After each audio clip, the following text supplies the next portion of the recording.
All right. Good evening, everyone. Thank you very much for spending some time with us this afternoon, this evening. I'm Bob Shea, president of the Cypresswood Community Association. Most of you in the room know, those in Zoom land, there's just a couple of things. I know you guys can see the screen up there. Today is July 13th. We are going to run through kind of a history and the structure of the community association. And then on August 10th, we'll go through the financial plan and history for the community association.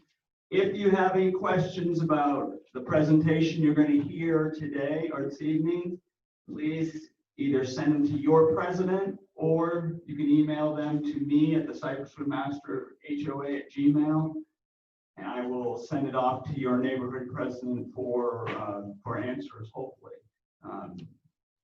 Always, you can go to the Community Association website, cypresswoodcommunityassociation.com. It is best to bookmark that. I have misspelled that more times than I'd like to admit.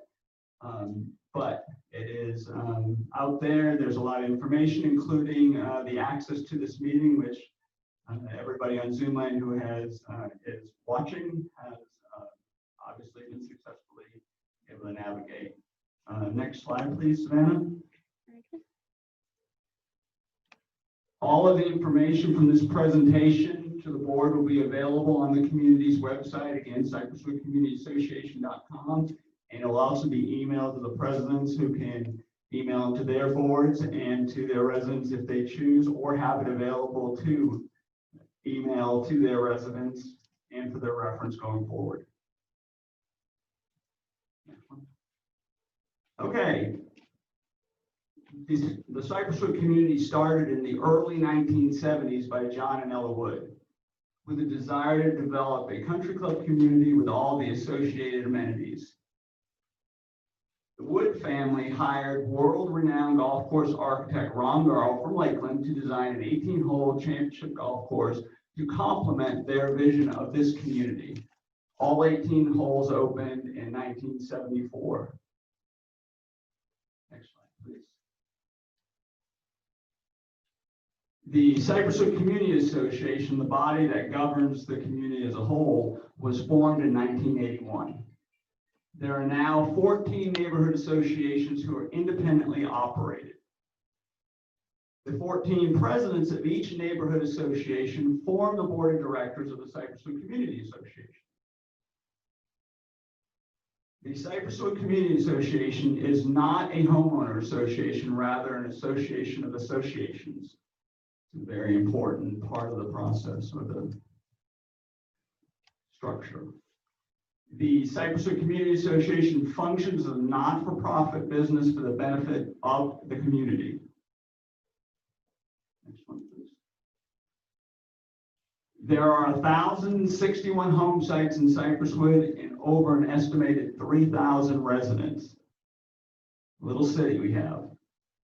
All of the 1,061 home sites pay the same assessment, currently $700 a year, to this community association. This assessment is the responsibility of the neighborhood association, which assesses its residents.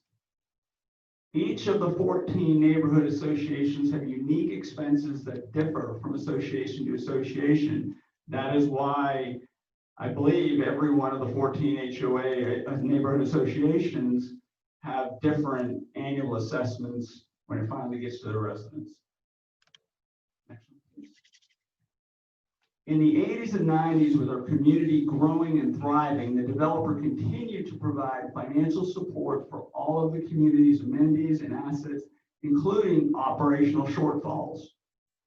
In 1995, the developer invested in the community by building this $1 million clubhouse that we are having this meeting in.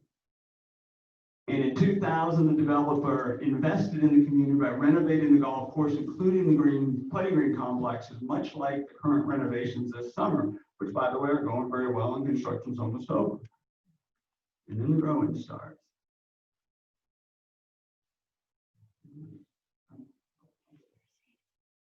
Bill was going to give me a break, but I'm on a roll, so we'll just keep going. In 2008, the national housing bubble burst.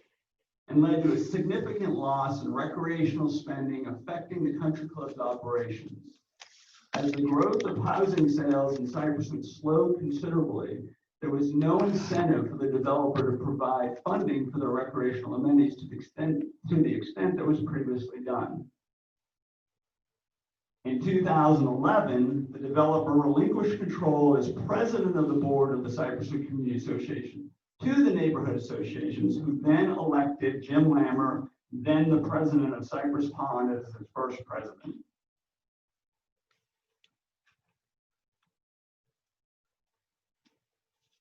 At this point, the complete financial responsibility of all the community's assets, except for the recreational amenities, was transferred to the 14 neighborhood associations who use the Cypresswood Community Association to administer it.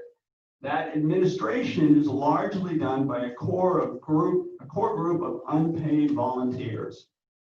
Very, very important part of our structure is our volunteer corps. Many of them are sitting in this room right now. Matter of fact, I think all of them are, or not all of the corps, but a lot of them. Thank you, by the way, guys. You do a great job for us. Next one, please.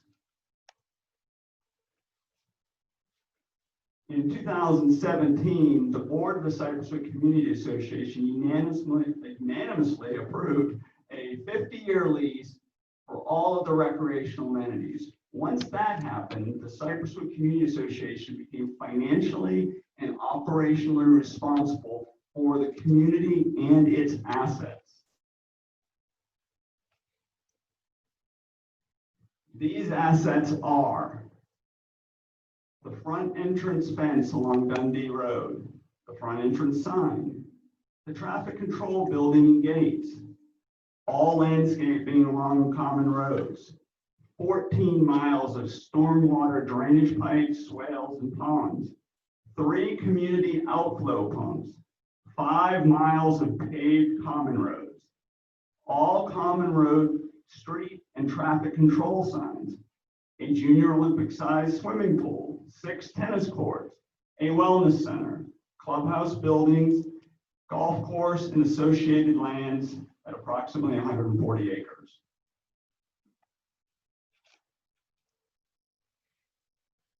In early 2017, the Cypresswood Community Association Board of Directors, as a condition of the lease with the property owner, assigned the operations of that lease to Bob Shade's company for at least the first 5 years, so that the Cypresswood Community Association and the property owner would have an experienced, known operator in place. Bob, you should note that was a condition also of the bank. That is true. Allow the loan to go through unless that. Very good point. Mr. Hammond, if you didn't hear that, and Zuma made that, it was also a condition of the loan from the bank, part of the, thank you, Mr. Hammond.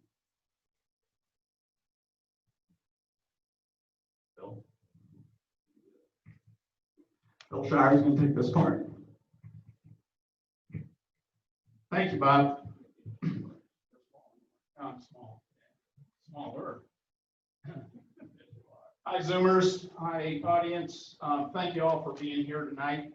Let's see. In summer, that's there. The Community Association Board of Directors created the Recreational Amenities Committee. This committee is charged with the responsibility to oversee the financial operations of the amenities and work in conjunction with operator to ensure that all board-approved projects are successfully completed and adequately maintained. The Recreation Amenities Group reports directly to the board. The board of the Community Association makes all decisions regarding any actions taken by that committee, and certainly that board is responsible for authorizing expenditures. Slide.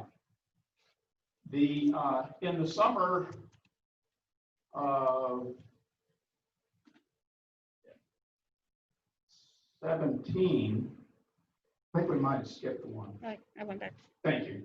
In the summer of 17, the board of directors of the community association borrowed $1 million on a 15-year loan from Center State Bank, and to replace the primary objective of that loan was to fund a new irrigation system, which was much needed to maintain the property, knowing that we had long-term intentions, and also to upgrade the clubhouse and in minor ways, other of our amenities.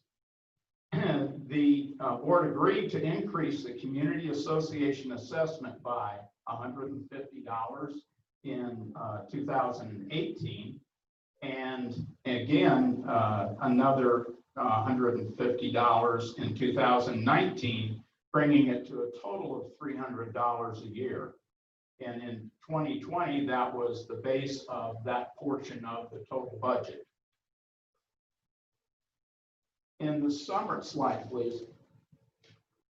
In the summer of 2019, this past summer, a year ago, with the successful completion of the irrigation project, a second loan was approved for $1 million on a 15-year term from Center State to renovate the golf course and finish that during this summer. And we're now 2 weeks away from the construction crew leaving. And at that point, we'll go through the growing period on the green complexes, which should put us in mid to early October. And at that point, we're going to take a break on this and ask the presidents what questions you might have about that information. It's important that you understand all of that, because that becomes the foundation by which you look at the next year's budget. Are there any questions? From presidents first? Yes, sir. You have to come up. Yeah, you got to come up. You got to come up with the camera. Camera and mic.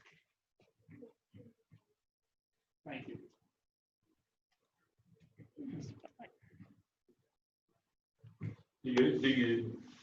So you increased 150 2 years in a row based off of the revenues that you reported last year.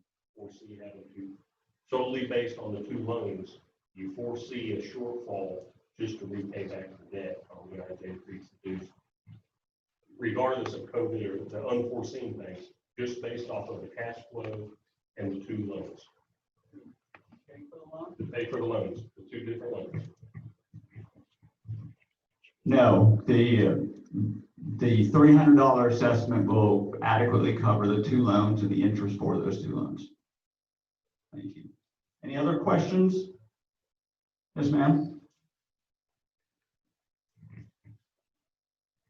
Just a question, if there are any questions that are presented by Zoom, are they going to be mitigated or, I'm sorry, moderated during this time, or is that going to go totally to your email? Yes. We ask that the Zoomers send the email, and we send the emails to either their president or to me, and we will make every attempt to answer every single one of them, as we did last time with most of them. I don't know what percentage. Anybody else? Great. My turn. Still your turn. Still my turn. Still. You don't get 2 turns in a row. All right. This is part number 2. This is going to be fun. This is about the company that operates. Next slide. Oh. Good. This is about the company that operates the amenity for the Master Association. For the 50-year lease agreed to by the landowner and our association, the Bob Shade's company, which is called Cypresswood Golf and Country Club, it's an LLC, is going to operate it for the first 5 years. Slide. The Bob's company manages and operates the following amenities: our swimming pool, our tennis courts, the wellness center, the clubhouse buildings, the golf pro shop, the restaurant, the venue, which we're all sitting in, golf maintenance, and the golf course and the adjacent properties, which totals about 140 acres. Bob is paid a salary by his company of $52,000 a year. His golf instruction income, and which is customary in his position as a golf professional, is directly remitted to Bob. Bob is not paid by any other entity or in any other capacity associated with Cypresswood or any other company affiliated with this. And I want to make sure that's clear. There have been some comments made to that, and that's not true. Do we have one more slide, Bob? We do. Let's put that slide up. There it is. There's Bob Shade's 1040 from last year. For anyone that has any questions about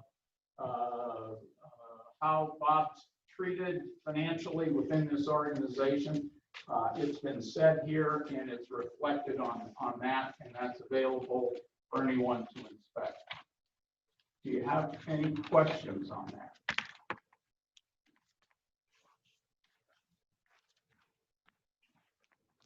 Come on down, Martha.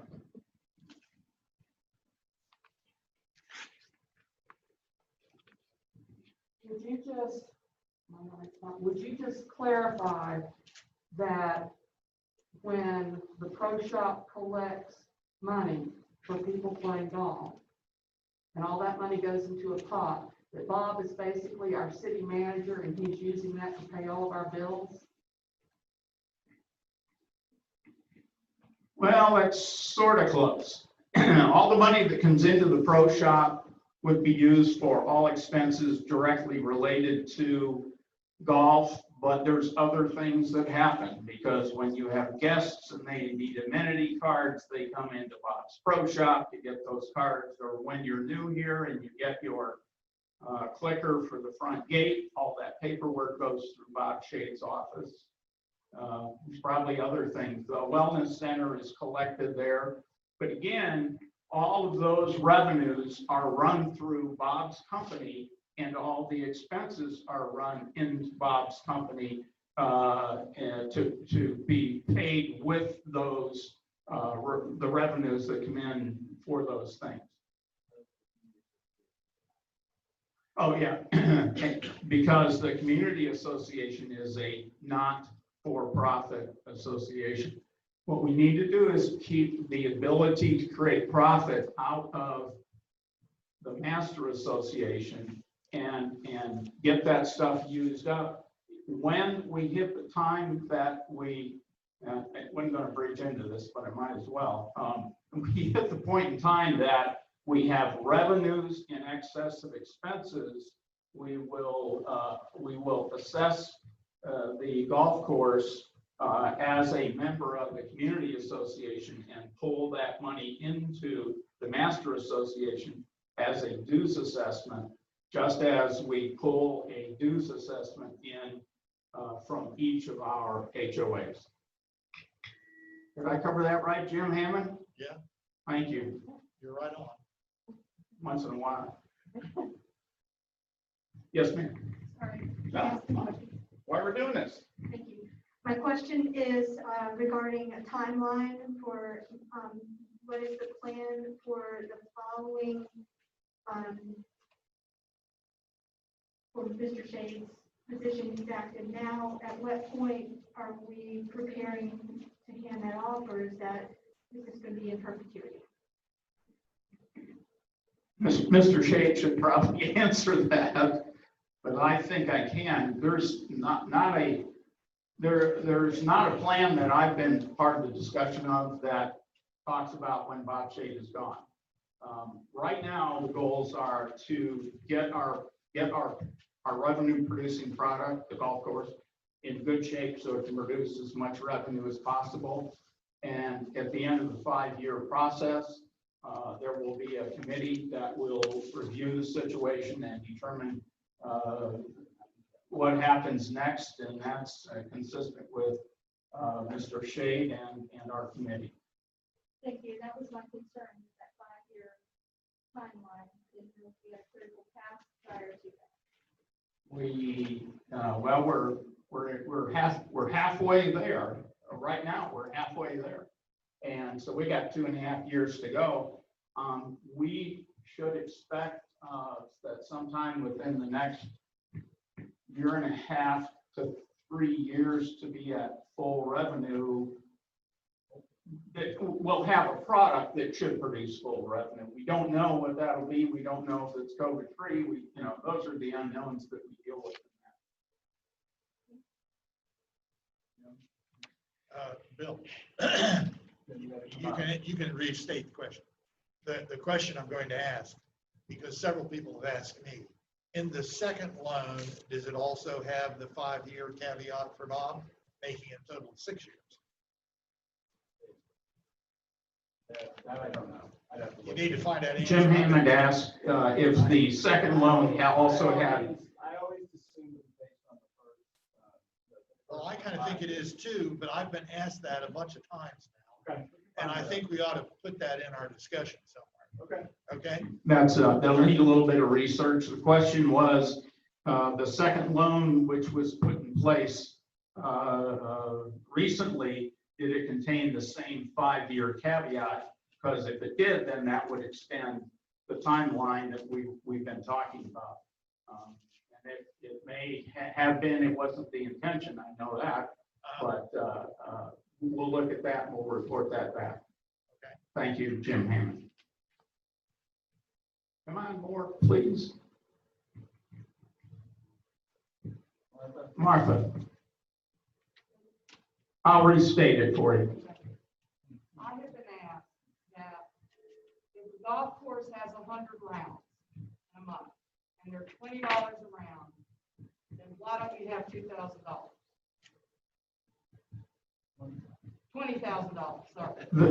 But my point I tried to explain was that it doesn't work out that way when you have coupon books and agreements with groups. Martha Palmer asked the question if we had 2,000 or we had 1,000 rounds of golf at $20 a round, do we have $20,000? And the answer to that is the average, I can speak to that. The average, last time I looked at it, which it's at about 16. The answer to that is simple. There are many levels of pricing that go on during a typical day of golf. You've got members who don't pay any daily revenue. They pay monthly revenue. You've got card holders that either live in the community or purchase the card. They're 25% off the rack rate. You've got people paying the rack rate. You've got groups that come in multiples. And it's, there's 25 different rate structures. So drawing a straight line from rounds $2, unless you only had one rate, is difficult. We just want to see the revenue line continue to tick up, which it was doing until we got slammed with COVID. It was going, that will continue in October, we presume. But thank you for the question.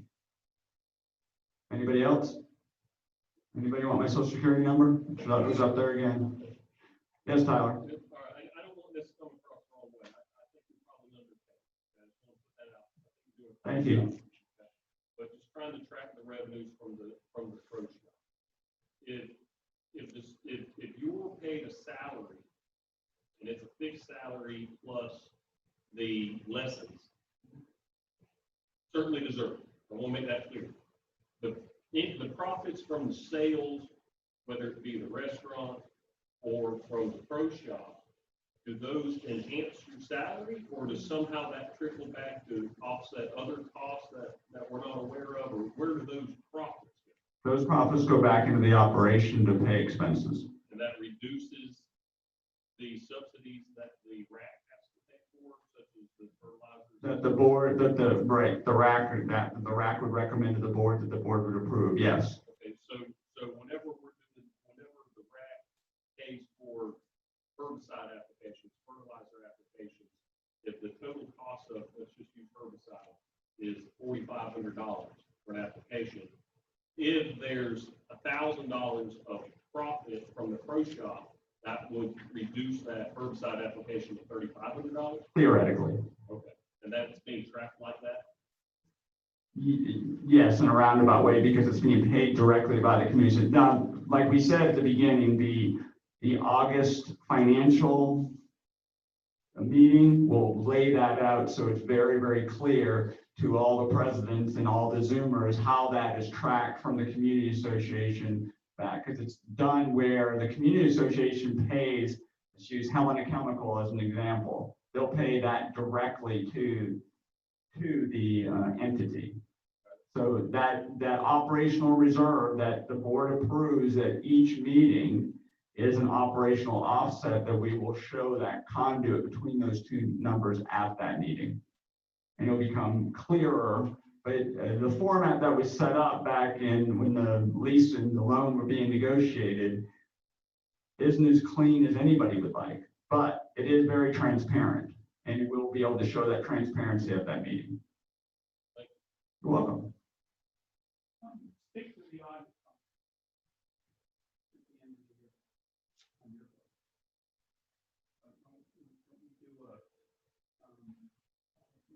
Let me speak to that. On a monthly basis, Bob gives us his income and his expense report and detail.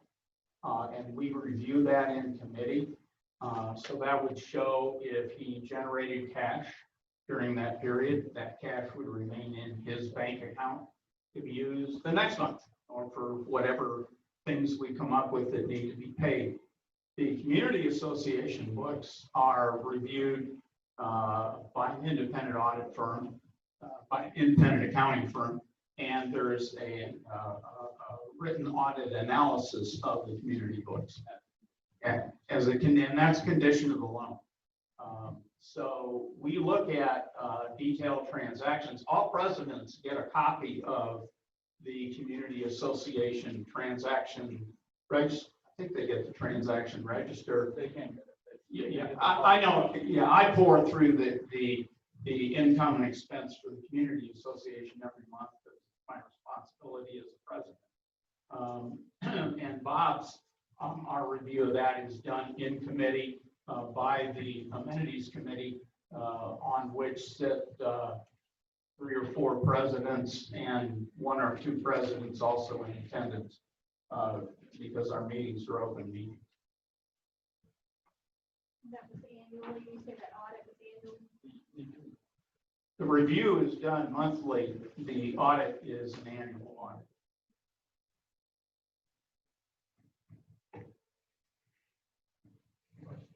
And you can repeat it. Thank you. Okay. After all of the renovations are completed, has any thought been given to the marketing, as far as marketing the newness and the beautiful, we've done every day?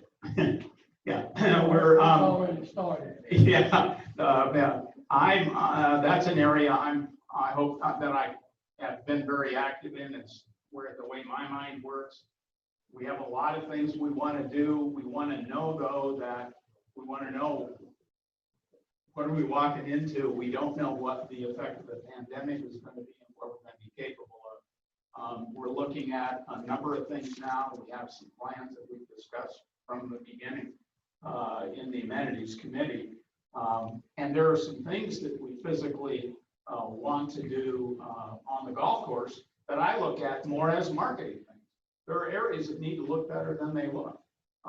That's part of the presentation to people when they first come to look at our facility. That tells us if they're coming back. If we get them coming back, we're going to do fine. So.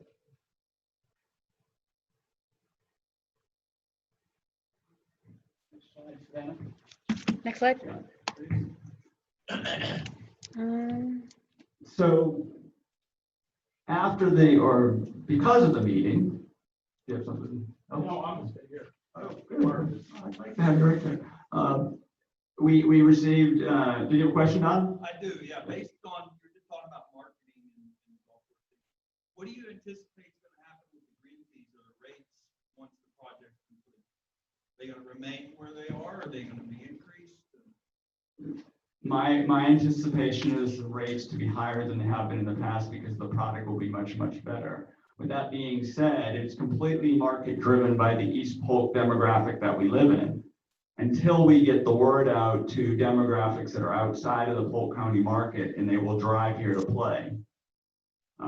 Over this summer, I have been traveling around to a lot of the competition to check out what their conditions are like in comparison to what we are, or we were last year at this time, under similar conditions. And I will tell you that if we meet my expectations, which so far so good, I think we're going to be in a pretty good place. But you're right, you're dealing in the East Polk County market, and you have to make sure that people can afford to play here, that our residents can afford to play here, but you have to be able to cover your expenses.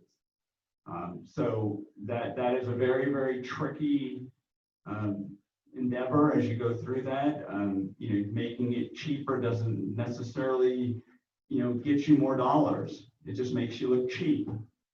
And so you have to market it right. You have to hit the right demographics. But I've said it for 5 years now, and I'll say it for hopefully 5 more, is that you have to put the product out there, and then you have to treat people well when they come in the door. And if you do those things, then people will be back. And that's what's going to do it. This is going to be a volume golf course. It's not going to be, like a Tranquilla that's on the Disney property that can do 50 rounds a day at $250 a pop. It's not going to be that. I think that in the winter, 40 to 60 is probably range. I mean, that's a big range, but I think that's where it's going to be, and that's where I hope it is. I hope that they're knocking on our door and paying. Everybody's paying $60. That'd be a good thing for all of us. Good question. So the frequently asked questions section came from some input we received from some of the presidents, from some of the other, some of the committee members, and from some of the Zoomers. So, and some of these to you may seem like, well, duh, but these questions don't get answered in a very thoughtful way sometimes. So we're going to attempt to do that, and we're going to attempt to put some of this up on the website so that you can go to it and have a frequently asked question section, so that you the residents and the presidents can have a resource to send people to. Just one tiny little thing about the website. It's a volunteer effort on my behalf to put that together. Typically, as Mr. Howell will say, the Oak Grove president, who gives me more documents than any other president or all the other HOAs combined, I'm generally fairly responsible about getting that stuff up in a couple of days. We may change that format with the help of our friends from Severus, who, by the way, are here running the Zoom meeting and have done very well. We may go to more, a different system, but that remains to be seen. But the individual neighborhood HOAs are responsible for their section of that website. If they give me nothing, nothing will be on it. It is not the responsibility of the master association to force a neighborhood association to comply with that or to participate in that. So if you're out there and you want something on there, some contact information, you as the board of your association have the right to put what you choose on there, whether it's a CAN phone number, whether it's a personal phone number, not recommended. As somebody who gets calls 24/7, that's not recommended. An email address, but I would strongly urge you to put somebody in charge of communicating, because the faster you communicate, the more the rumors stay down, the faster you answer people's questions, the better you control the flow of information, to give people the correct information to spread around rather than people having to guess. So how do you communicate with the board? The master board you do through the Cypresswood Community Association.com website. There's an email address. It's monitored 24/7. 24/7 right there. I get every single one of them. If you send it to me and it's for Club Patio, I'll send it to Mr. Hammond or Mr. Chaffone, or both of them. It's for Meadows, I'll send it to Bill and Mr. Hassan. It will get, and I call it Frisbee, and I take the Frisbee and I toss it out there to the Red Association. If it's a drainage issue like I got this morning, it goes to Mark Klutenauer and Bill Shire. If it's a road, it goes to Bill Shire and whoever. So all those things happen through a central hub of information. Luckily, I'm here 20 hours a day or here inside the community. I don't leave very often, but that's okay. That's why I'm here. So that's how you communicate with your board. And again, your board has to decide, your neighbor board, what their level of participation is. Some of them just defer to the CAM. Some of them go door to door. Some of them don't do a lot. But that is up to them. It is not up to us to dictate on the master side to do that. So if you want something done, talk to your board, or better yet, run for office, become part of the process, become a director, learn how the process works, and ascend to the throne as president and see how it feels to be the point person for the information. Yeah, I see some head shaking. It's not as glamorous as it looks like on TV or on Zoom land. Next one. If I don't play golf, why would I go to the clubhouse? Well, you come to music on the patio. You would come to play, a card game in the club room. You could come to have lunch. You could come just to enjoy the patio. There's a lot of reasons to come to the clubhouse area if you're not playing golf. More reasons to play, especially now since the clubhouse is under renovation. Granted, hours are reduced right now, but that's going to change as we get into the fall.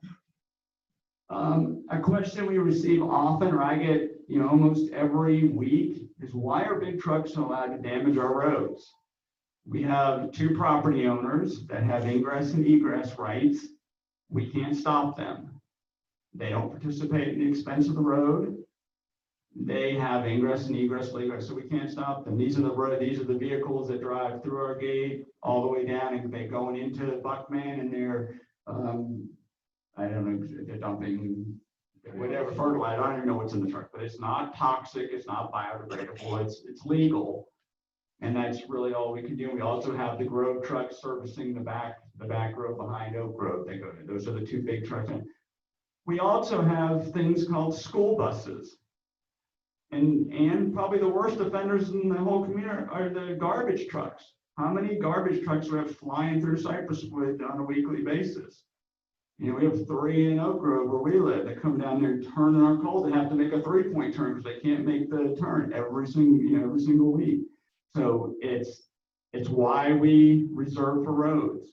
It is our responsibility, and that's why we do it, and why each of the neighborhood HOAs do that.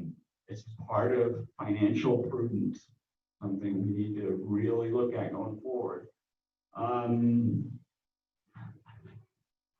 I laughed twice, but I got this 3 times, so I figured out who is Dr. Palmer.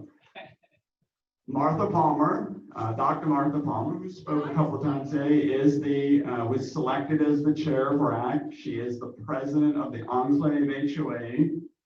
She is a pretty good golfer.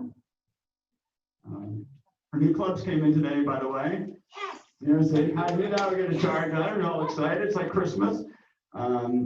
Martha is a dedicated volunteer, like most of the people sitting in this room, that works every day. She is not paid by Cypresswood Golf and Country Club. She is not paid by the pub at Cypresswood. For a brief time, she was an LLC employee, helping me out through the transition from one operator to the next. That she has retired from that position to take care of her wonderful husband, who is our secretary, he's recovering from back surgery. Get well, Ed, if you're watching. And Martha, you want to say something? Clarify something? Okay. I want to clarify for those that don't know. Going back to 2017, I was simply on the board of the Enclave, and my president at that time wanted to get off. He was just tired and had other things to do. I heard rumblings of things going on over here, so I came and talked to Bob to find out what was happening. And after a great deal of consideration, I came over and talked to some people about what they might do here in Cypresswood. I have a PhD, it's not an MD. Prior to that, I was a city planner. So I look at Cypresswood as a wonderful little city and opportunities all over the place. So I came up with ideas and walked out the door and thought that was it. Mark Klugenauer and Bill Shire came and got me and said, we want you to chair the committee that's going to be doing the improvements. And again, after some thought, I thought, well, this might be fun. Okay. at that point, I put together a 5-year plan that was a way to go forward, a jumping off point. We still have that in its multiple versions. The committee was formed, and you asked a question earlier about our 5-year plan. We have been following this 5-year plan that was indicated in 2017 of the direction the community wanted to go. So the history here is important. When we come up with something that might sound new, if you don't know anything about it, like when we hit the tennis court area, this was all discussed years ago, and it is part of our regular, of our plan. So as of now, I am still chair of the RAC, and in that capacity, I get these guys together, and we've been meeting since 2017. I would say 50 weeks out of the year, every Thursday at 1:30 from 1 to 4 hours. And that's what we've been doing. And what you see here, the new furniture, the carpeting, the painting, the building, the golf course, what you don't see in the kitchen, the thousands of dollars of equipment that had to be replaced, what you don't see at the pool, what you don't see in the irrigation in the golf course, what you do see now, which is sand traps and, you know, other things being done. This is all what has been going through the RAC. I do not have any money to spend independently. What I do is find out, for example, when we did the patio out here, we go out and get bids. We individually call people. We see what's the best deal we can get. Then we come back, we ask the board for the money, and then we, in that case, it was Bill, took over managing the installation of that. I did the installation of the furniture on the patio. We have all done different things. But my point here is that I don't have any money to spend. It's the community money, and everything is approved, and we're following this 5-year plan. And if anybody wants to, I'm looking at several faces in here, several of you have come to RAC meetings. You're welcome. They are open. We have a lot to do. You might get bored. It's a little tedious, but we meet almost every Thursday. Thank you. Thank you. Well said, Martha. Bill, you got the next one since it involves me. Oh, does Bob Shade, as the president of the Master Association, is that a conflict of interest for Bob? Now, I can see why that question would be asked that way, but Bob, as president of the Master Association, has no voting power. There are 14 votes in the Master Association. They belong to each individually of the attending president or vice president of the neighborhood HOA. So there's no way Bob has a conflict of interest. Bob does not have spending authority. Okay, Bob participates in the budget process and directs it. Bob's our city manager, folks. He's paid for by the golf course. City manager for a community like ours is $100 grand a year. We don't have that. Everything is done by volunteers and oversight by Bob and done through open forum in our Master Association. Is there any question on that? Yes, ma'am. I'm sorry, when you have an even number in your forum, and who makes the deciding vote? In the Master Association, we do not, there is not a provision for that. That would be a tie vote. Oh, I apologize, Tom. The question was, with 14 votes, we have an opportunity there for there to be a tie. And we do not have a provision that covers that. And that I will tell you that pardon? Yeah, if it ties out, then it fails. We have. Yeah.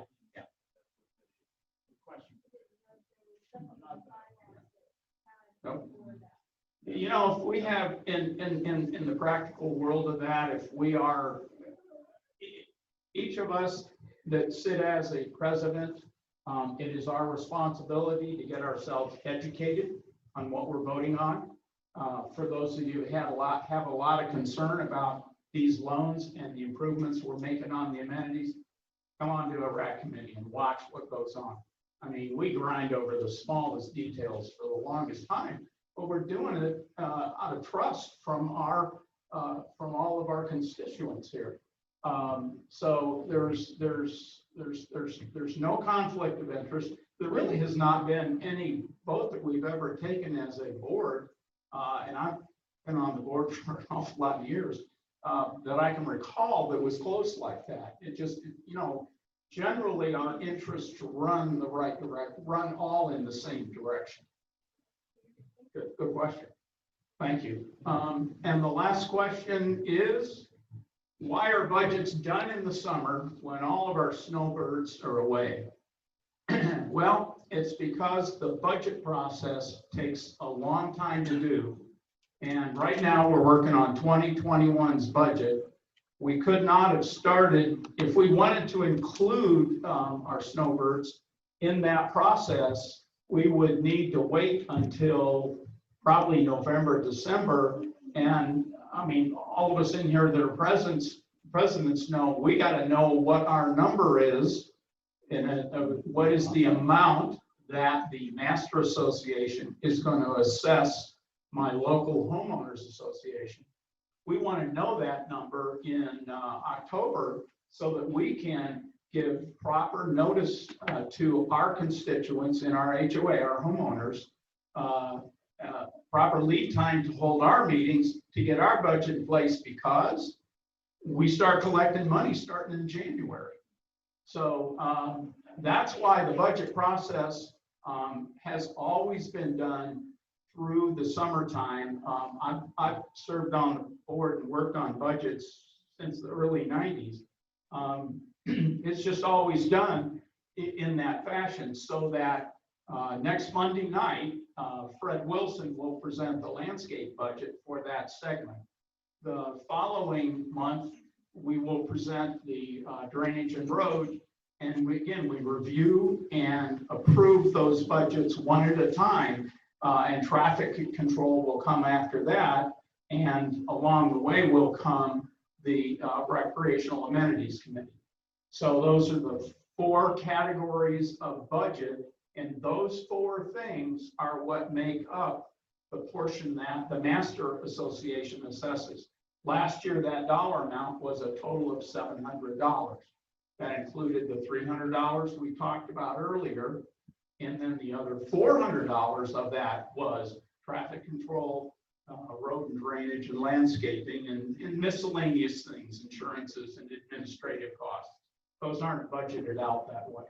So now, to each of you out there in homeowners land, you go, well, I get billed a lot more than $700. That's correct. In my association, where John Tazen and I are, our dues were $1,046 this past year. Correct? I'm going by memory. So you can see that we had in the Meadows an additional $346. Well, that's because we have some grounds to maintain, we have streets to maintain, and we have all kinds of other administrative things to do, legal to retain, we have insurances in place. And so that's what goes to pay for those things. When we think of Martha Palmer's association, they got lots more to collect for. And so they collect on a monthly basis. And we have at least 4 associations here that do that. And those associations, the reason they do that, it is common to pay those dues on a monthly basis, but it includes, in those cases, their landscaping on their homes, the roofs on their homes, the outside painting, all of that's included. And so theirs are much, much higher than ours. I mean, to the extent that that's in the world of $3,200 a year. We're $260 a month. Yeah. This year. However, $260 a month comes out. $31.20. Yeah, thank you. 31, pretty good guess by me. So that's why the dues, when they get to our doorstep at our homes, that's how the construction of the dues comes about. And the makeup of those dues isn't because we decide we just want to charge more money. It's because we all go out with our responsibilities and identify them and set up reserve accounts in which we save money to replace the roads or for major drainage projects or for greens in the future or for the roof on our clubhouse. All those things we need to set up reserves for, and we have we are addressing the ones for our amenities. That's a new area for us, but we need to start saving for a new roof here. We've been saving for roads since '96, and that's the prudent way to go about doing that instead of waiting until the last minute. You know, the theory behind that is, let's talk about the roads for a second. Everybody needs to pay their fair share of the common road. That should be paid in advance because we're using it up in advance to when we go to replace it. And so for the 3 years that Ben Tucker might be here, he needs to pay his share instead of getting out of here and not paying it. And that's what happens if you don't use reserve accounts to accumulate for those major expenses like that. Are there any? I beat that one to death. You beat that one. I'm good at that. Does anybody have a question on that specific thing? Yeah, Don? How much do we have in reserves now? Treasurer? Ben Tucker, the treasurer, happens to be in attendance. Which category, Don? It's all, Don, the reserves are broken out by specific area. Example, road reserve currently has in it about 280. We have unrestricted reserves at about, I don't know where it is because it just changed recently quite a bit. This is May. This is end of May. Our unrestricted reserves. Oh, I know that's not right because was at 218,000. The road reserve account is at 250,000. We have stormwater pump reserves. We're redoing our pumps. We have 3 pumps that remove rainwater from the community and put it in the canals outside of here. We've accumulated 128,000, and I know those numbers are current as of the half of the year. The other, it's only paid into that on a quarterly basis, so there's a little bit more to come before the end of the year. But those are the important aspects of the reserve accounts. What are the unrestricted reserves used? Don Weaver asked what the unrestricted reserves are used for. That is, pardon, sir? Well, no, let me answer. No, let me answer that question. No, please. Yeah, let me answer this question. And then you come up. Yeah. In our next meeting, we're going to go through all of these things, but it's a legit question. Those reserves are determined and reviewed on a yearly basis, and we decide what should have reserves and not have reserves, but we don't have a whole lot of those reserve accounts. So,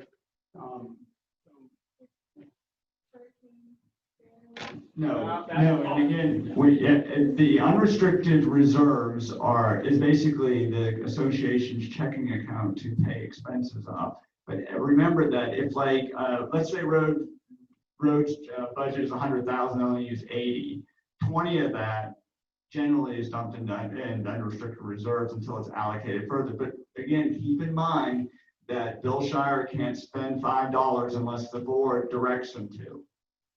So, you know, it's look at the budget in its totality. It's a lot easier to piece together. Remember, those documents that Bill's looking at that Ben gave him are on the Community Association website. It's not hidden, it's there. They're, you know, and they're not overly complicated financial documents, as some can be. It's why we put, you know, the first 4 pages on there to public every month. They go up there to get updated. please read them, learn about it. It's going to help you determine that with all those assets that we are responsible for as residents, that we need to plan. We need to have financial prudence going forward. We need to look longer than next year's budget and the year after. We need to start planning. It's been barked at us for 20 years. We need to have a 10-year plan. Mr. Howell said that in a couple of committee meetings ago. You know, we have to have financial prudence so there are no special assessments and surprises. That's what this whole thing started about when Treasurer's Advisory Committee had their meeting. It's about looking at the end of 2021 and having a solution. So, you know, we all need to work together to find solutions for it. Yes, it's going to cost us more money. They are our assets, and we want them to continue to improve. I don't know about you, but my household expenses are not going down either. You know, we do not know what's going to happen in this fall with the COVID experience. Somebody asked what, yeah, Tyler or somebody mentioned that. The example I'm going to give you, it's a simple one. We got a email from Yamaha, who holds the lease on our golf cars. They are going to require us as leaseholders to put in a plexiglass partition between the driver and the passenger for the low cost of $11.73 per card. We have 80 cards. Extrapolate that through 36 months and see what that added expense is that's going to have to cover it. That's just one little operational expense. It's going to affect us. Whether it will affect us for a year or 5 years, you know, we don't know. That's just the COVID part of it. But overall, we have to start planning for more reserves. A good example to think about is that should we have one of these major storm events like we experienced in '04, the cost basically to clean up a community and get everything out of here is our responsibility. These are our roads. They are not county roads. The county's not going to come in and do it. Probably 150 grand to clean it up. Yeah, easy. So guess what? If we have a storm and we don't have a large reserve, like uncommitted to anything, how are you going to pay for it? How are the residents, how are we going to go through the process of billing and collecting from residents when we got to hire these guys out of Alabama that come in with all those garbage trucks and haul everything out? You can't execute that in about 4 to 6 weeks. I mean, you got to do it right now when you're going through a storm event. You do that by having a reserve account, an emergency reserve account. And we have a lot of things that we can try to tag to that, and it's very, it feels real good to look at that and think we can do some things with it, but you have to have a safety net. It's residents, it's your responsibility to create that for your residents. Title. Regarding the 5-year plan that we're following, thank you. Was the second loan part of that original 5-year plan? And are there any other loans part of the 5-year plan? There are no other loans part of the plan.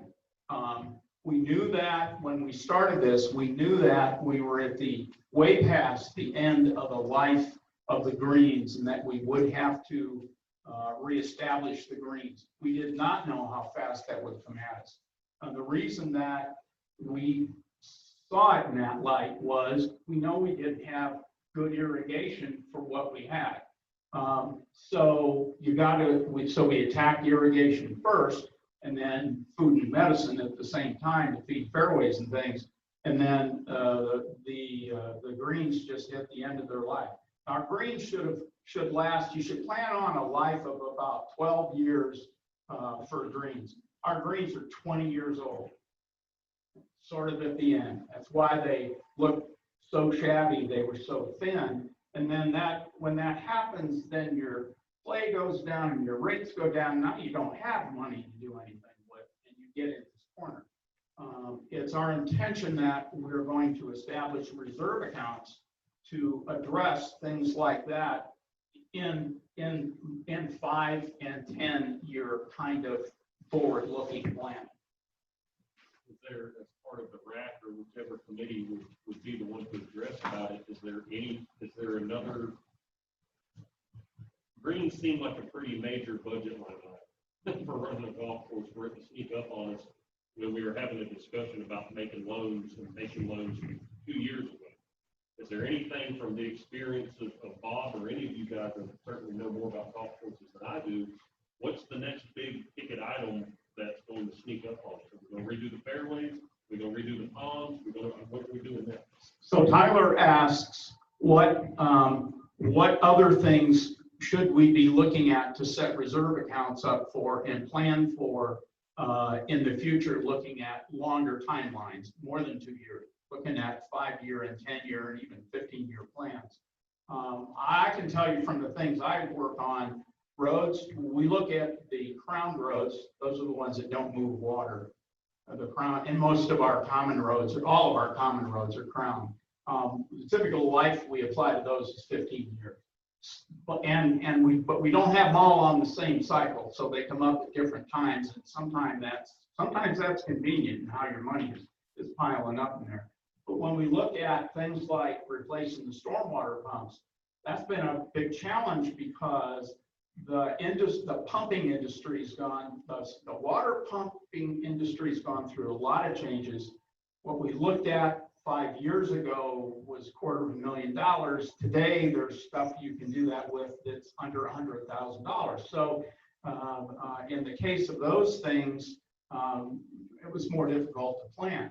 But more realistically, beyond the greens, I don't know.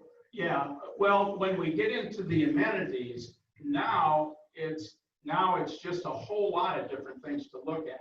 Every building we have has a roof on it. That needs to be on a schedule where funds are put away to hit the anticipated date that it would expire. At our homes, I think we all typically use 20 years as a replacement cycle, and you pray for a storm and an insurance claim. But so that's one way to do it. Martha. Yeah, we know we know that we're going to have to remercify the pool. That's a $100,000 ticket. We're going to wait as long as we can to address that. We do not have a savings account for that. That's an example of something like that. So you foresee a loan being taken for that? No. Okay. What No. about, so just kind of feeding some of my thoughts, honestly, but also these are the ones that at our regular HOA meetings, the people come and attack us like we're the pastor association. So we're your first line of defense. Okay? And I'm guilty of not having all the answers for them. I'm trying to catch up. But so me just looking out there at the golf course, I'm following you. We needed to improve the irrigation. Okay, that was a pill everybody swallowed. Some people were for it, some were against it. Either way, we're all paying for it. Then we did the greens. It was unforeseen somehow. We had the pill that we're swallowing. We borrowed the money. Some were against, some were for it. But these are hobbies. These are things that not everybody's using, like the road. The road's an obvious one. You're always going to have people that complain about it, but it's an obvious one. You live in the community, you're going to have to pay for that road. I think when a lot of people move into this community, certainly ones that moved into it years ago, didn't know they were going to have to start paying for the golf course or the amenities. Now, when I look at the golf course, sidewalks, I'm looking at that sidewalk. I know that's going to be a big ticket item. If we're going to be the $60 fee course, I know y'all are going to replace those sidewalks. You know you're going to replace those sidewalks. If we're going to try to compete with whatever, I don't know what Diamondback used to be. I don't have an example. You're going to need better sidewalks. So when our guys come to us in a few weeks at our regular HOA, they're going to say, when are we going to borrow money again? When are we going to borrow money again? I know I'm going to say, well, we know they're going to borrow money for those sidewalks. There's no way we're not going to do that. Yeah, we could, no, Tyler, I'll give you, Tyler's asking what other things we should be either identifying as being replaced by loans or that we should be setting up reserve accounts for. And the cart paths were the question. Our cart paths are not in the best condition, but our cart paths are not in the worst condition. The thing that drives the golf course is, number one, the greens. And then number two, how they're treated when they're here. And number three, the general conditions. Our cart paths, we're working on a plan to fix a number of the 10 worst spots without spending a fortune, because we're concerned about where next year is going to be, and we don't want to be there. But by the same token, we need to have a master plan as to, gee, if they're going to be replaced, when should we be looking at that? That plan is not established. I don't think we're in a position to discuss it yet because we don't have the information on it. What I do know is it's going to cost a heck of a lot of money, and it's not going to get done on a whim. There are everything that we look at now, and there's not been discussions amongst any of the groups about borrowing any additional money. We believe that the golf course is going to be a good revenue generator. We're certainly going to have it in the shape to do it, but the question becomes, well, what's the world going to look like? Is it going to be a pandemic world? Is it going to be, we don't even know those things yet, but we can't do anything about those things. This is what we can do something about and be ready for. I don't need to dance around that question, but you're bringing us into our next meeting. That's what the next meeting is going to be about, is to go over all those things in detail. It's part of the master budget process. This now is one chunk of everything that goes into that. When the decision was made in 2017 that we would take responsibility for the amenities and running the business, this is it. We're there. We're in charge. And we got 47 years to go on the lease. So I know. From my standpoint, I see our golf course as something that can provide us with a revenue source to defer costs.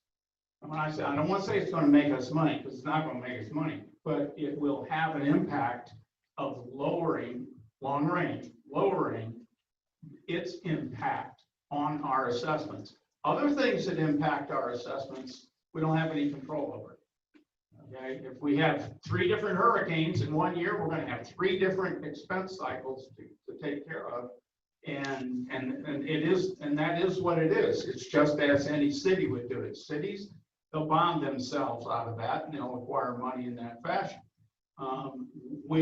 We as a group should all look at that as an option in the future, but it's not an option I like. I like having a nice, cushy, unrestricted reserve sitting there that if we get ourselves backed into a corner, we have the ability to respond with our checkbook. And that's not many places operate that way. Good cities will operate that way. Martha, you had something to say? I just wanted to point out that sometimes we have to do something. Don't make me repeat that. I won't do it as well as you will. I'll go back to the cart pass. The cart pass is, do we want to do it? And we have looked at gravel and sand and concrete and wood and no cart pass at all. Those things have been round and round and racked. That's an option. But something that's not an option is if the county health department says our pool is not habitable, we have to fix it.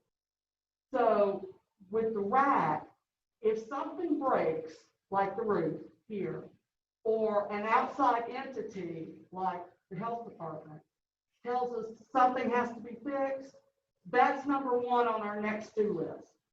Okay? Things like the dog park and the jogging trail and the cart pass, those are all ice cream on the cake. So some things we can control and some we can't. But things that we have to be able to control, we really want to get a handle on that. And there's been no reserves set aside for this because they weren't ours until just a couple of years ago. Originally, we had hoped that the revenue from the golf course would cover the pool, would cover the tennis court. That's the original plan, pre-COVID. Tim? Wasn't the last $1 million loan, when they're supposed to cover the resurfacing of the pool and also the roof, budget for the roof? Wasn't that mentioned to us? It was. Those things were mentioned, and if there was enough left over, that was going to be great, and we were going to do it. The main item was to get, and the greens, we knew the greens had to be done. And we faced an option here. Once the irrigation was in, we could go along the way we were doing, much better, beautiful fairways and crummy greens, and build up enough money over about 5 to 10 year period to redo the greens. We weren't going to build up enough money, and in the meantime, we were foregoing revenue by not having the greens in place. And that's really what drove us to do the greens earlier than we'd initially anticipated. And the greens are such a big project, it really did require the loan. Did we talk about other things with it? Yes, we did, but we had hoped that the revenue from the greens was going to be enough in, get my years straight, 22 and 23 to do the pool. I don't know what it'll be now with COVID. We were going to save money with revenue, not in 1 year. You give me $40,000 a year for 3 years and I can redo the pool. That was the plan. I have questions up here. I guess just to be clear, I guess I wasn't wanting to focus on the golf course or focus on the pool or focus on the roof, any of that. I guess I don't want to call it a concern, but that's the Within the WAC. The concern is the system in which the foresight of seeing big ticket items, or the foresight of having to borrow more money, or the foresight of having these shortfalls, unpredictable things. I think everybody gets that. We're aware of that, and the fixed overhead, like the roads and that sort of thing, we all get that. But this golf course is an investment. Everything I've heard everybody say, you haven't used the word investment so much, but it's an investment if you're expecting a return. And I'm not sure the 1,000-something homes are comfortable being investors. Well, they are investors because they own property here. And we had months of open workshops and meetings in here where we looked at similar golf courses such as Greenleaf and Sun Air, where the golf courses went away. They just stopped operating. And the property values on general basically dropped 30%. So if you live here, the golf course is what's keeping your property up. And I think the real estate people in the room will tell you that it has maintained and is going up. So if you live here, the golf course is part of your home investment. It is what is helping maintain your home investment. I agree with you. I agree. I want to be clear on that. I agree with that part of it. I just want to be clear. The greens didn't seem like an unforeseeable expense whenever we're talking about improving the golf. They were not unforeseen. We just didn't think it. We decided to do it because we thought, to save money in the long run and get more money in faster, it would be better to do it sooner. I don't disagree with that, but I'm trying to play the line of not sounding unappreciative of you guys. Okay, I get it, but also to represent the however many homes we have back there in Plantation and the constant people that ask us, do what I'm doing to you. So they don't have the answers. Based on the survey we did, about 20% of our residents play golf. Right. That's all. Right. But they all have a vested interest in the property. Right, but that is where all of the red flags and all of the hysteria and all of the distrust, I guess, and discord for sure was caused by. I came to some of those first meetings in 17. I spoke at some of them I didn't make all of them, but I came to that and I heard the $1 million. And then next thing you know, I didn't hear about the second million until after it happened. I'll be the first to admit, I don't come to every meeting, I get it. But it just kind of slid in there, unless you were an avid meeting attendant. And then I can tell you from the RAC's point of view and our plans, we do not have plans right now, and we do not know of any immediate needs that require a substantial loan. Now, I say that unless something totally goes wrong with the pool and we have to take out, a $150,000 loan. Or we take it from reserves. That's why we've got reserves. We were hoping that going in by the end of 21 and going into 22 and 23, we would have revenue from the golf course that would help pay and fund all of these other amenities. We don't have any initial plans. We did not pre-COVID, I'll put it that way. But I don't know of any major need for $1 million loan, if you're asking me that question. I think what you're asking, Tyler, and when we made the decision in the room to ask for the first loan to do the irrigation system, instead of doing the greens at that point, it was because the agronomists were telling us that what are you gonna put grass in, what are you gonna water it with? So we did that first. We were hoping, and it was a little bit of a hope. He said that if you get the irrigation system in, you might get another 4 to 6 years out of it. And we got about 18 months out of them before they just went downhill. I think that the process of going through this and getting to the end of the improvements of the initial improvement wave of the golf course itself, with the greens are, yes, the cart paths need to be done. I've never had somebody from outside say they're never coming back here because of the cart paths. I know the residents, when they bump into their own carts, yes, I've heard that, I hear that every day. So I get that. I just brought that up. No, that's a good example, because that all concrete cart paths to replace it is $750,000. You're right, but they don't all need to be replaced.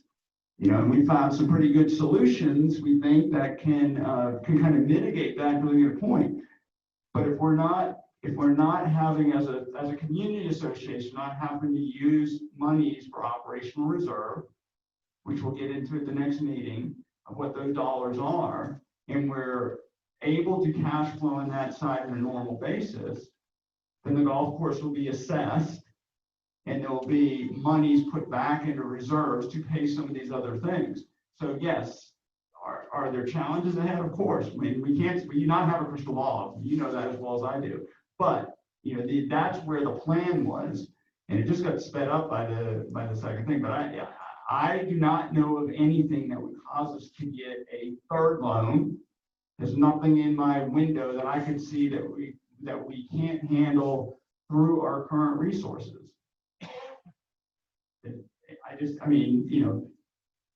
The roof is one, that's a $90,000, but again, we have to set up reserves for that. And remember, we're only since 2017 when we've had complete financial control over the amenities.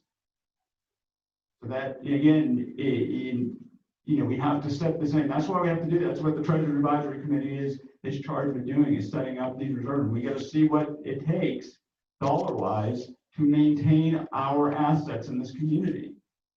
That number is not going to be $700. It's not going to be. There's not another community, as Mr. said, with similar amenities that's anywhere near that number. So let's start looking 5, 10 years down the road. That assessment is going to go up. I mean, let's just face facts. It has to. And of course, this group, volunteers that work their butts off every day for us, does everything they can to squeeze everything out of every nickel. So I can guarantee you it will not go up any faster than it has to.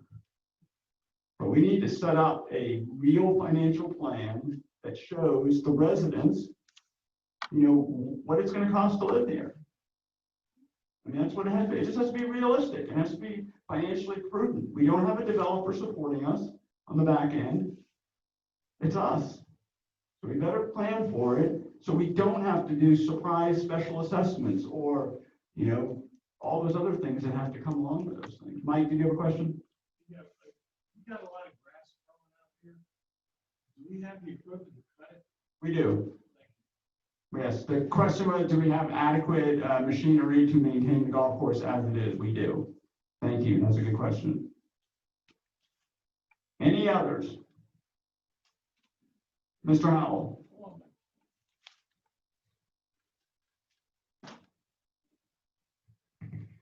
I'm Mike Howell. I'm going to take this mask off so you can understand me. I'm president of the Oak Grove HOA. I've lived in Cypresswood for 18 years. So I bought, I think I was the third house built in Oak Grove in 2002. and I've been on this board of directors for 5 years. When I moved here, our annual assessment was $300 a year. And I don't play golf. I don't use a swimming pool. I was working full-time. My wife works full-time. And the developer had the responsibility for all of this. And to be honest with you, we didn't give any thought to what we were moving into, and that this is the Golf and Country Club. But once the developer bailed, and I don't like that word. Once the developer realized that the subsidies that he was putting into this to continue this as a golf and country club was not something he as an individual or his corporation could continue to support, then there was a couple of options. A, close it. B, come to the master association and see if we couldn't negotiate an agreement to continue this as a golf and country club.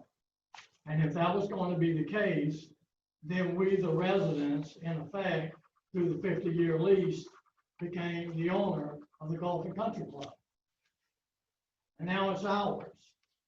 And so in 2017, we debated this all summer long. I think those meetings went on 3 or 4 months. We had several meetings a month, not one a month. And I didn't join the RAC that first year and a half. So I joined it after the hardest part of the work was done by Martha's committee. But I joined it because the assessment kept going like this. We did the $150 a year thing, and then we did it again.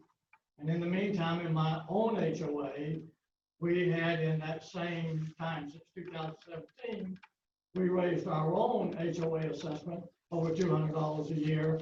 And so we went from $300 a year to $970.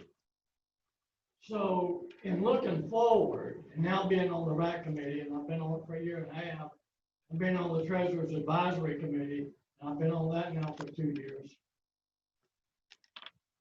And I looked at, the question came up a while ago about this unrestricted reserve. It's not a reserve. You have to look at the CCA's, Master Association's checkbook balance, the same as you look at your checkbook balance at home. My wife and I know that at the end of every month, we don't want to see our checkbook balance below here. And every so many months, a year, we buy a $5,000 CD, and we put that over there as part of an emergency fund if anything changes with our personal, and we're retired. Our income is pretty secure, but nothing's for sure. So the Master Association in operation of the budget, we don't want to come to a month from now, 6 months from now, and look at a checkbook balance near zero. That's foolish. We have a multi-million-dollar corporation and property to take care of here in the run. So the word reserve really on the monies, that checkbook balance is sitting there. It's not high enough in my own personal opinion, but it's not actually a reserve because there's things that are going to come up all year and we keep spending part of that. And so I was remembering in one RAC committee meeting 3 or 4 back, and somebody made a comment about taking some of the money from one of the reserves or from this fund, the checkbook balance. I remember Ben Tucker making the comment. It took a lot of years to get the Master Association's checkbook balance where it is today. We didn't come to, I think the end of May, we were like at about 221,000 in the bank in our checkbook. That didn't happen in 2020. It didn't happen in 2019. It happened over between 2005, 6, 7, 8, 9, 10, and it kept adding up because we keep trying to make that cash balance go this way instead of this way. And it bounces into things that we can't do. But one of the things that you as a president, when you go back to your own HOA, and I've been president of mine for 5 years, and I get beat up near about as bad as Bob. But you have to be able to explain to your residents whether they use the golf course or they use the pool or they use the clubhouse is not relevant. You moved into a golf and country club, you moved into a golf and country club. And if you don't want to pay what it costs for us to have a golf and country club, you need to sell your house and move out. Now that sounds harsh, but the reality is, if Mike Howell and Deborah are going to live in the Cypresswood Golf and Country Club, and I want this beautiful community to exist as it is, then whether I use that golf course is not relevant. Whether I use this building is not relevant. Whether I use a swimming pool or not, none of that is relevant. But this community is very relevant. So as a president, I said in my annual meeting, and we have very low participation, just like most of you. Usually our board members are present, their spouses, and maybe 5 other residents. So out of 75 homes, we have 14 represented at the annual meeting. That's a high number. And every president in here would probably say the same thing. So when they want to attack me on, my wife and I can't go for a walk in the evening. Where'd you just stop? Because I can't walk in Oak Grove without getting accosted. And yet people won't come to the board meetings, and they won't come to the annual meeting, and they haven't taken ownership of the fact that they live in a golf and country club. This is what we are. And so the answer, and it sounds hard to say to somebody that's your neighbor. I only live 900 feet from my furthest neighbor.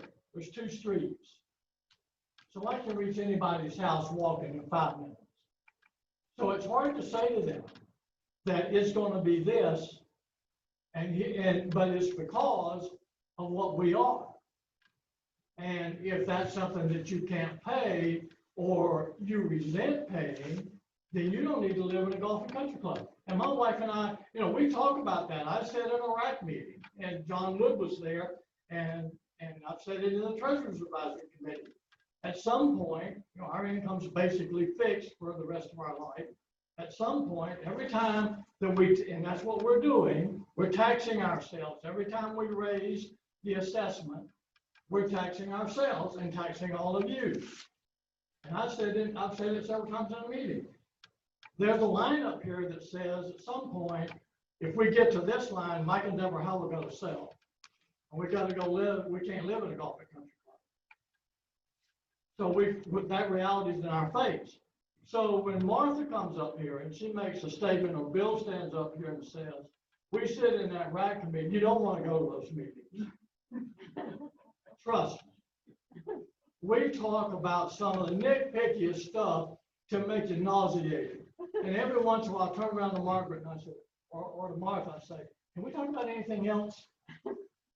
It's a tough nut, but we're dealing with honest people that are very trustworthy. The question came up in a recent meeting and this question up here about Bob Shade and a conflict of interest. And someone thought out loud that perhaps because he's the president of the LLC and also president of the Master Association, maybe somebody else should stand up here and make the presentation rather than Bob.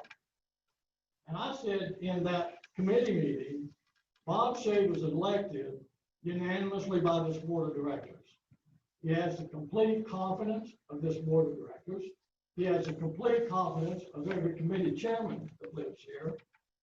And none of us, and we hired him to run this LLC.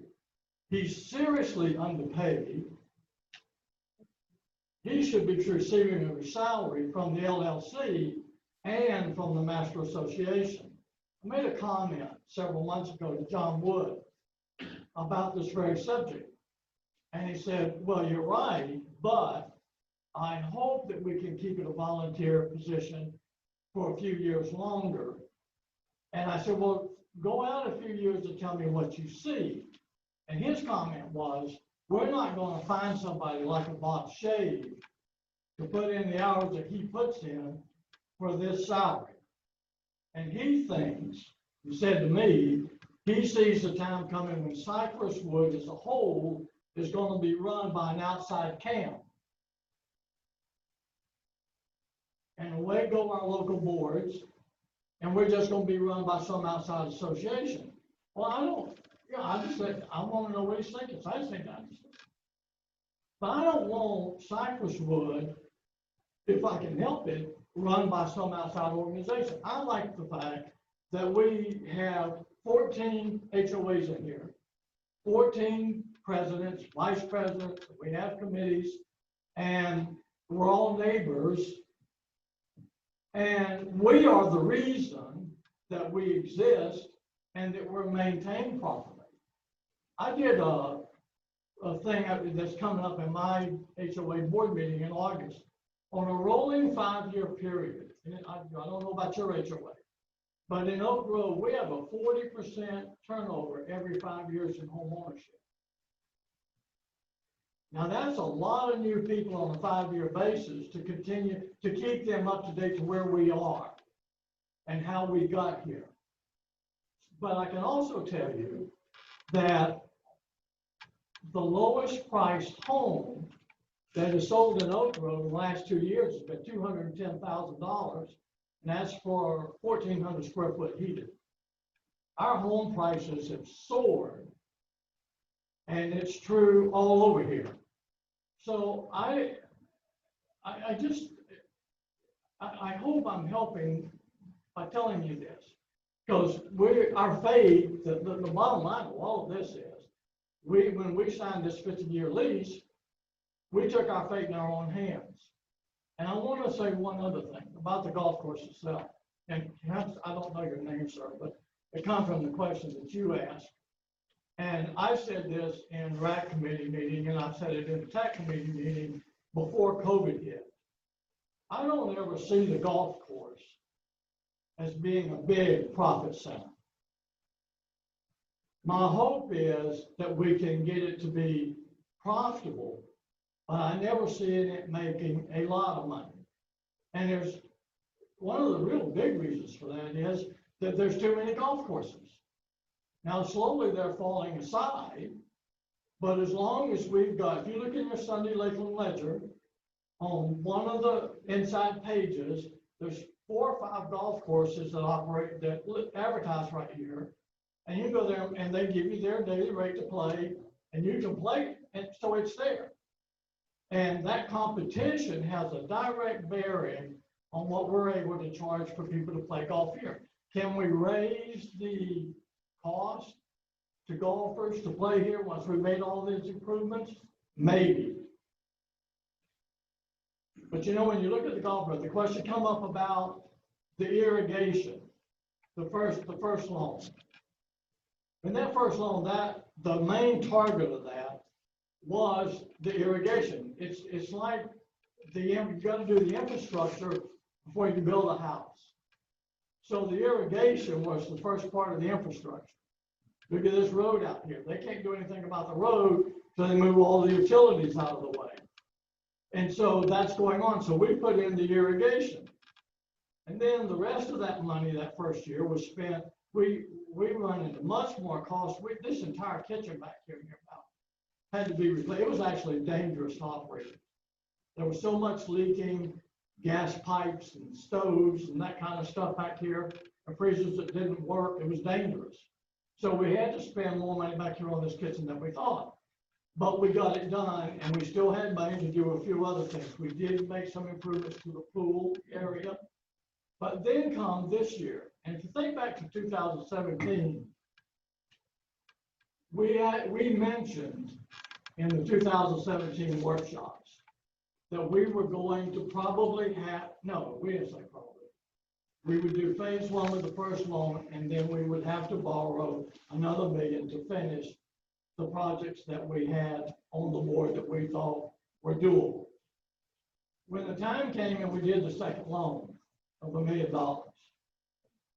we were right at about $800,000 to do the golf course to here. when the rec committee was talking, we had a choice to either go ahead and do the whole golf course and get it right and done once and for all to here. Not talking about the past, right? That you mentioned, or somebody here mentioned. And so we could do it to here, and then maybe we take $100,000 to do the pool. Well, if we'd have taken that $100,000 and done the pool, we couldn't really do the whole golf course. And so having met over this for months and months and months and talked it near to death, the RAC committee decided to come to the board of directors and say, we can do the whole golf course and make this a Class A golf course again by taking about 90% of that second loan and doing the golf course. And that was a recommendation that we brought to the board of directors, and the board of directors approved it. So the money that we thought we would spend for the pool is not there. The money that we thought we might spend to improve the golf cart pathways that you're talking about, that's not there. So we're going to have another workshop. It's going to be financial. And in the meantime, the process of the budget start. But looking forward, if this, and I hope this helps you, if we don't, I just have to say it, we're going to have to raise the annual assessment just to maintain what we've invested $2 million in. You can't borrow $2 million, go out here and spend on the golf course, and then go home, and you don't do anything to maintain it. The money can't, the question come up about the profit of the LLC and that money going back to the Master Association. Well, last year, that only amounted to about $15,000 that they were assessed, and came to us, and then it went right back to them in a request through the RAC committee to continue the maintenance of the golf course. It works like that. I don't know how to, it took me a long time to get it, and I'm probably not going to say this right, you may have to bail me out. But the LLC and the Master Association is in reality one organization. And it belongs to Cypresswood, it belongs to all of us residents. And so we've got to find a way in the wording somehow to help people to understand that, because I hear the same thing that y'all do about bot shade and the conflict of interest and all that kind of junk. And Bob Shade sits in that position because the board put him in that position. And we want to keep him in that position. So I hope some of this has helped you, but it helps if you just erase that line between the LLC and the CCA. For legal purposes, we can't. But in fact, we're just one community, and this is what we have. Thank you, Mike. Anything else? Ben, do you have a hand up, or are you just stretching? There's no adjournment. This isn't a meeting. This is a workshop. Okay, you can operate it. So we have a board meeting, a regularly scheduled board meeting next Monday. We will conduct our normal business. All the committees will report, hopefully. We will have a budget presentation by our landscape committee that will be put in, that will get a provisional vote, I assume, next week by the presidents. That will add to the Treasurer's Advisory Board's tally, if you will, and then they'll do a reconciliation in the fall. That's kind of why we're going through this process now, and slowly and surely we'll get to the number. In August, the 13th, I believe it is, we will have a financial workshop. It's the 10th, is that what it is? Hang on, today's the 13th, isn't it? Oh, that's the first day of school, we hope. Get the little darlings out into school, please. Yeah, so it's the 10th, thank you. Today's the 13th. And we'll lay it out, and we'll build it up from the bottom, where each committee's need will be examined, and then we'll put the recreational amenities need in there as well, and then we're going to come up with a dollar amount. And that dollar amount gets divided by 1,061 units, and that's what our assessment should be. Then the treasurer advisory board has to make a decision of how they're gonna fund it. And they're gonna come back with options for the presidents to consider. And that's basically how this system works. It is a representative republic. The presidents make the final decisions with obvious input from all of our residents, which we want. So again, residents, email the Master Association or, give your opinion to your board members. That's what they're there for. These people are well-intended people who want this community to thrive. I think it's easy for me to say that it's all of our ultimate goals to make this the most successful community we can be. And that's really the end goal. However that turns out, that road will be twisty and turny and bumpy, and because that's the way it works. And I think that as long as we keep working together and communicating and providing information to each other and just being good neighbors to each other, because we all are, I think that we're well on our way to that happening. It may take a little longer than we initially expected, but it will happen because we got great people in Cypresswood and we'll continue to thrive. So if there's any more, let's go eat dinner. Thank you, everybody in Zoom land. Okay.